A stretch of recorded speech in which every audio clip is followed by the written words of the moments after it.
के आसपास है। राजकीय press municipal association Uttar Pradesh Lucknow, जिनके अध्यक्ष सुनील कुमार मिश्रा जी हैं, अभी निर्वाचित हुए हैं। इनकी संख्या 300 है। लोक निर्माण विभाग म्यूनिसिपल एसोसिएशन उत्तर प्रदेश, गोपाल प्रसाद हैं इनके अध्यक्ष। इनकी संख्या 4500 है। स्थानीय निकाय निदेशालय म्यूनिसिपल कर्मचारी एसोसिएशन, इसके अध्यक्ष संदीप पांडे जी हैं। इनकी संख्या 1000 है, क्षमा करें 100 है। भंडार कर्मचारी संघ सिंचाई विभाग उत्तर प्रदेश, इसके अध्यक्ष श्री कनौजिया विनोद गुजराम जी हैं, जिनकी संख्या 470 है। उत्तर प्रदेश प्रशिक्षण एवं सेवा संगठन कर्मचारी संघ, इनके अध्यक्ष मृत्युंजय कुमार त्रिपाठी जी हैं, जिनकी संख्या लगभग 1500 के आसपास है। यूपी राज्य कर्म municipal staff association Uttar Pradesh, जिसके अध्यक्ष जयप्रकाश मौर्य जी हैं, जिनकी संख्या 2500 है। उत्तर प्रदेश मानव शिशु कल्याण म्यूनिसिपल एसोसिएशन, श्री राम किशोर रावल जी हैं, जिनकी संख्या 400 है। राज्य वक्फ कर्मचारी संघ उत्तर प्रदेश, जिनके अध्यक्ष पुरुषोत्तम वर्मा जी हैं, जिनकी संख्या 500 है। Uttar Pradesh stores employees federation association Lucknow, जिनके अध्यक्ष श्री राकेश कुमार पांडे जी हैं, जिनकी संख्या 950 है। उत्तर प्रदेश कोषागार कर्मचारी उपसंघ जवाहर भवन, जिनके अध्यक्ष मनोज कुमार श्रीवास्तव जी हैं, जिनकी संख्या 2400 है। उत्तर प्रदेश दुग्धशाला विकास विभाग म्यूनिसिपल कर्मचारी संघ लखनऊ, जिसके प्रदेश अध्यक्ष नीरज कुमार जी हैं, जिनकी संख्या 400 है। उत्तर प्रदेश पशुपालन म्यूनिसिपल एम्प्लॉय एसोसिएशन लखनऊ, जिनके प्रदेश अध्यक्ष अमरवीर सिंह हैं, जिनकी संख्या 1200 है। कर्मचारी शिक्षक वेलफेयर एसोसिएशन उत्तर प्रदेश, जिनके अध्यक्ष श्री राजीव कुमार यादव जी हैं, सामने बैठे हुए हैं, और अरविंद धनखड़ जी हमारे बाएं से बैठे हुए हैं, जिनकी संख्या 900 है। शारदा सहाय समादेश म्यूनिसिपल सर्विस एसोसिएशन, जिनके अध्यक्ष संजय कुलश्रेष्ठ जी हैं, जिनकी संख्या 700 है। आंतरिक लेखा एवं लेखा परीक्षा निदेशालय म्यूनिसिपल एसोसिएशन लखनऊ, जिसके प्रदेश अध्यक्ष श्री अमित कुमार श्रीवास्तव जी हैं, जिनकी संख्या 900 है। तो साथियों, इतने लोग खुले मन से सिर्फ एक आह्वान पर हमारे साथ जुड़ चुके हैं। उनके टीम के अनेकों लोग आए, सामने बैठे हुए, कुछ लोग मंच बैठे हुए हैं, कुछ लोग बिजली न रहने का व्यवधान हुआ उसमें चले भी गए। इनके ऑथेंटिक ऑथराइजेशन लेटर हमारे पास मिले हुए हैं, जो हमारे साथ मिलकर काम करना चाहते हैं।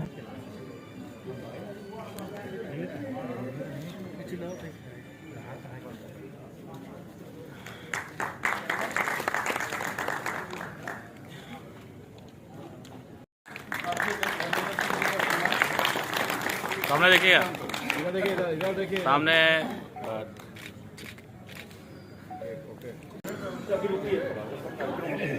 अभी करेंगे वक्त ठीक है। हाँ लेट हो फाइल कौन दे? हाँ हाँ जो लेते हैं फाइल किस ठीक इधर देखो भैया। हाँ सामने रेडी जी ललन भाई।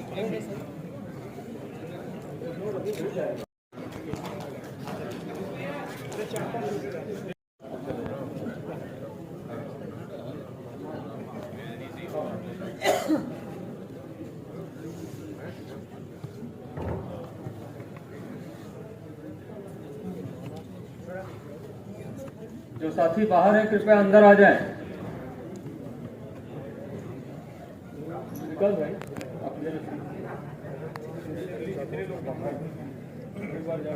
अमित जी आप जितने लोग बाहर में सबको अंदर ले। अब कह दीजिए बाहर में बच्चे कार्यक्रम फाइनल के स्टेज पर और लोग इधर उधर टहल रहे हैं। धन्यवाद कन्हैया जी। साथियों, आज Uttar Pradesh federation of ministerial service association के 39वें प्रांतीय अधिवेशन में आप सभी का स्वागत है। मंच पर उपस्थित श्री रामविलास रावत जी, संरक्षक, अध्यक्ष श्री दिवाकर सिंह जी, कार्यवाहक अध्यक्ष श्री विनोद कन्नौजिया जी, कृषि विभाग के फेडरेशन के अध्यक्ष श्री धर्मेंद्र कुमार सिंह जी, राजकीय प्रेस से श्री सुनील कुमार मिश्रा जी, सिंचाई विभाग से श्री ललन प्रसाद जी, शिक्षक एसोसिएशन से श्री राजीव यादव जी इटावा से, परिवार कल्याण से श्री रामकिशोर रावत जी, पशुपालन विभाग से श्री नीलमणि सिंह जी, हेमंत सिंह खड़का जी, शरद पटेल जी, अमित शाही जी, विजय कुमार लोधी जी, डी के शर्मा जी, और सचिवालय में मेरे साथी, मेरे सचिवालय संघ में, मेरे संघ के साथ संघ में पूरनलाल जी, और सचिवालय कोऑपरेटिव बैंक में, क्योंकि मैं कोऑपरेटिव बैंक का भी चेयरमैन हूँ, सचिवालय कोऑपरेटिव बैंक का, मेरे साथी डायरेक्टर श्री मनोज कुमार प्रजापति जी, हाल में उपस्थित फेडरेशन के सभी पदाधिकारी, सदस्यों और हमारे वरिष्ठ सिंचाई विभाग के अधिकारी श्री हरपाल सिंह जी, जो बहुत मशहूर आईटीआई कार्यकर्ता हैं प्रदेश के, जख्मी जी, जो बीच बीच में जख्मों पर मरहम और नमक दोनों लगाते रहते हैं, और अन्य साथियों, दो तीन बातें बहुत महत्वपूर्ण हैं। कर्मचारी संगठनों की वर्तमान स्थिति, समस्या और इनके बारे में क्या रणनीति लेकर हम चल रहे हैं। वैसे तो भारत में जब से सरकारों का अस्तित्व आया तब से कर्मचारी भी अस्तित्व में है, और उपनिवेशिक काल से लेकर ब्रिटिश गवर्नमेंट ने जब अपनी प्रशासनिक मशीनरी स्थापित की तो उन्होंने कैडर का बहुत ध्यान रखा। कैडर के ध्यान रखने में एक कैडर उन्होंने ऐसा विकसित किया जो सरकार के बहुत क्लोज रह के काम करता, उनकी एग्जीक्यूटिव पॉलिसी को इम्प्लीमेंट कराता। दूसरा जो तबका है जिसमें हम अधिकतर क्लास 3 और क्लास 4 के लोग आते हैं, हालांकि वो बैकबोन है सरकारों की, परंतु उनकी समस्याओं के प्रति सरकारों का रुझान बहुत सकारात्मक कभी नहीं रहा, और उसका परिणाम ये हुआ कि 2004 में, उसके बाद 2005 में जो सबसे बड़ा कुठाराघात कर्मचारियों के हितों पर हुआ, वो हुआ कि ओपीएस को खत्म कर दिया गया।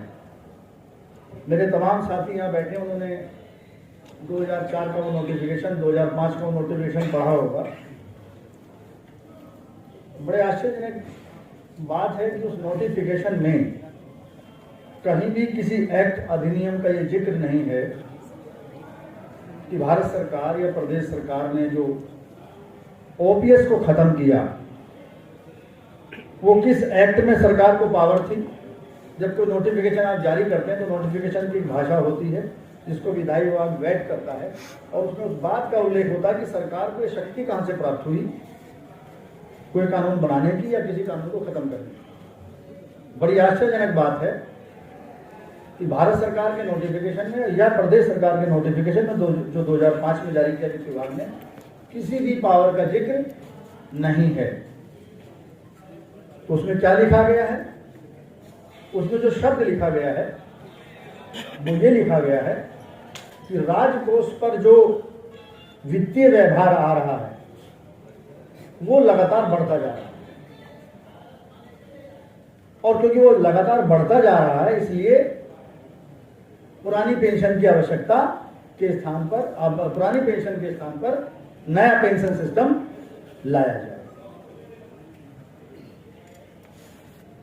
तो मैंने इस मुद्दे पर हाई कोर्ट के एक विद्वान अधिवक्ता से विचार विमर्श किया जब 2017 में बड़े जोर शोर से मामला शुरू हुआ, तो विद्वान अधिवक्ता ने मेरी बात से सहमति व्यक्त करते हुए ये कहा कि भारती जी आप ये बात बिल्कुल सही कह रहे हैं कि इसमें तो कहीं पावर का जिक्र है ही नहीं कि गवर्नमेंट को कहाँ पावर है।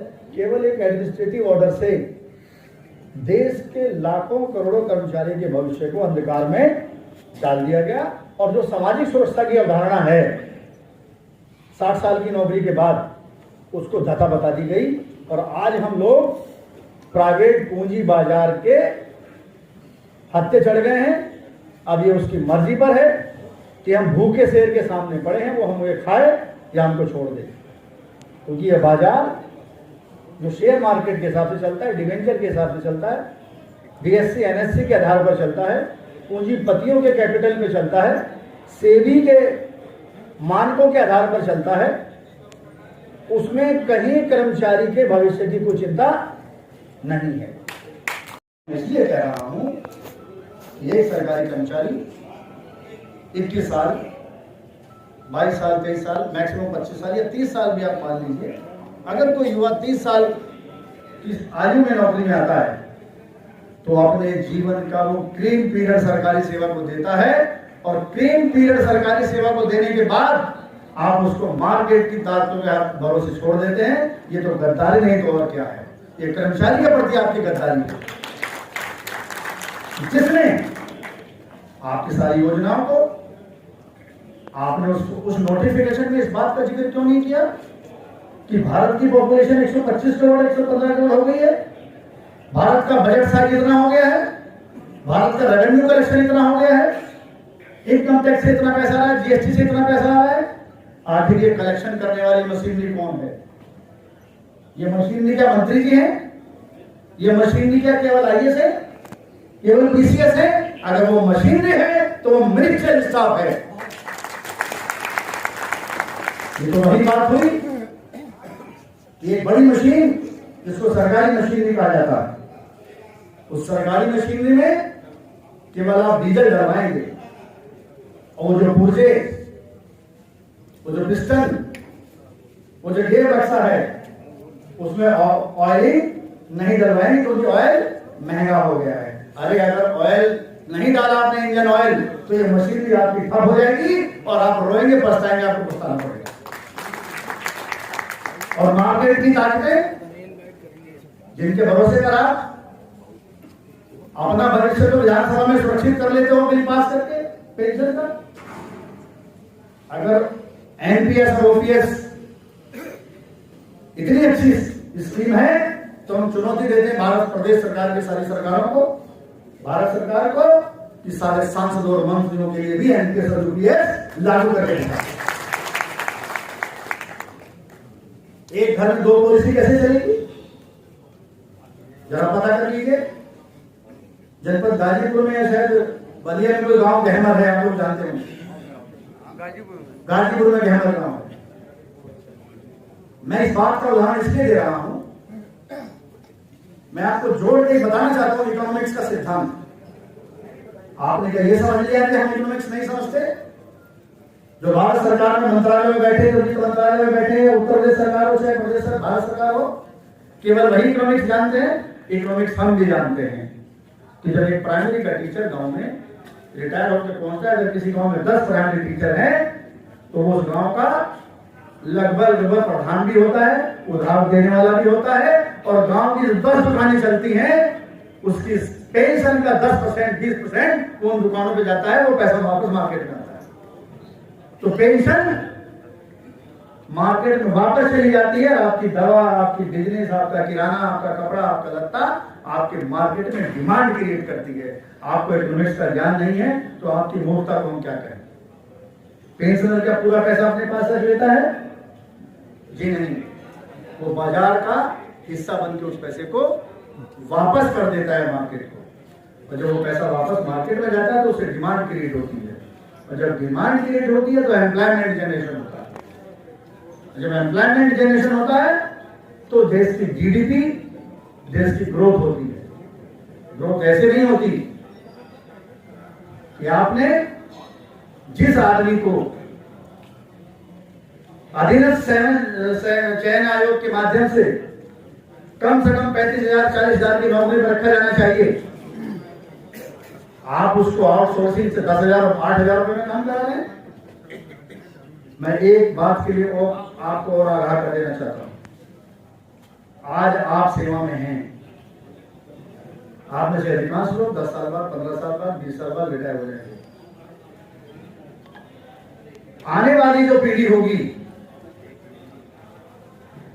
सरकारी कर्मचारियों की, उसमें से 50% लोग आप ही के परिवार के होंगे, क्योंकि आपका बच्चा न व्यापारी बन पाएगा, न किसान बन पाएगा, न उद्योगपति बन पाएगा। मंच पे आ जाए और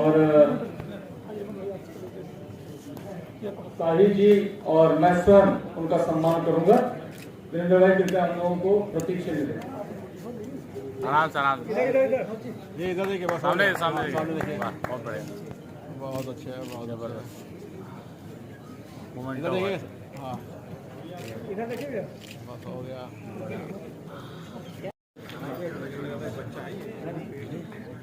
सामने देखिए।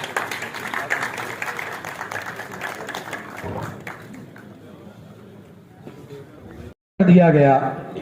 शुरू में ये हुआ कि एनपीएस, फिर उसके बाद यूपीएस, लेकिन ओपीएस क्यों नहीं? इसकी जगह अगर एनपीएस आ रहा है, यूपीएस आ रहा है, तो इसका मतलब है कि इसमें जरूर कुछ घालमेल है। हमको सिर्फ ओपीएस ही चाहिए। और साथियों, हम सब जिस दिन एक हो जाएंगे, कोई भी ताकत रोक नहीं पाएगी। ओपीएस मिल जाएगा। याद कीजिए, आजादी का जो दौर चल रहा था, वहां लाठियां चलती थी, एक आवाज पे लोग अपना सर्वस्व न्यौछावर कर देते थे। वही आज जरूरत है। हम सब एक रहें और एक शक्ति से लड़ें।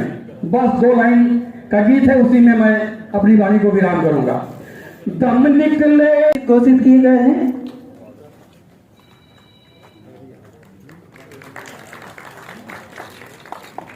तो मैं कह रहा था, प्रांतीय कनौजिया विनोद बुधिराम जी नई बात जोड़ संभाल रहे हैं।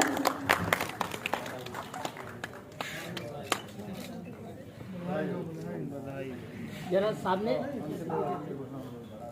और अंतिम निर्वाचन की घोषणा। एक मिनट, जरा 2 मिनट रुक जाएं। माल्यार्पण कार्यक्रम 2 मिनट के लिए। शपथ पहले ले लें। आगे लगना है।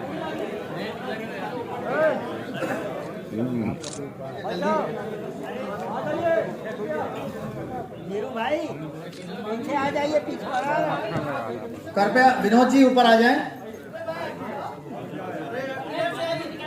पहले पदभार ग्रहण। अपना अपना पदनाम बोलेंगे। मैं नाम बोलिए अपना अपना। जो Uttar Pradesh federation of ministerial service associations के प्रांतीय पदाधिकारी, पदनाम बोलिए अपना अपना, के रूप में निर्वाचित हुआ हूं।